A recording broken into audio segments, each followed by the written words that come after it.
वीताखिलविषयेच्छं जातानन्दाश्रुपुलकमच्चच्छं सीतापतिदूताजं वातात्मजमज्ज भावये हृद्यं तरुणारुणमुखकमलं करुणारसपूरपूरितापाङ्गं सञ्जीवनमाशास्ये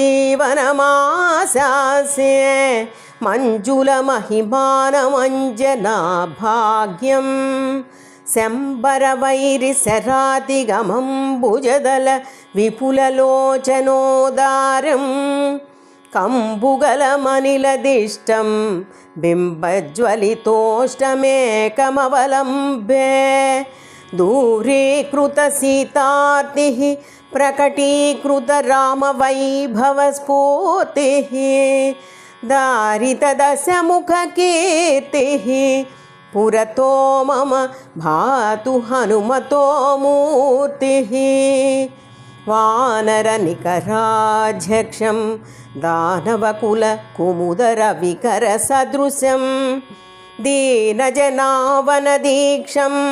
पवनतपः पाकपुञ्जमद्राक्षं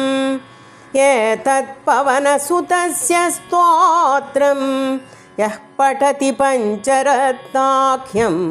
चिरमिह निखिलान् भोगान् भुङ्क्त्वा श्रीरामभक्तिभाग् भवति इति श्रीमच्छङ्कराचार्यकृतौ हनुमत्पञ्चरत्नम्।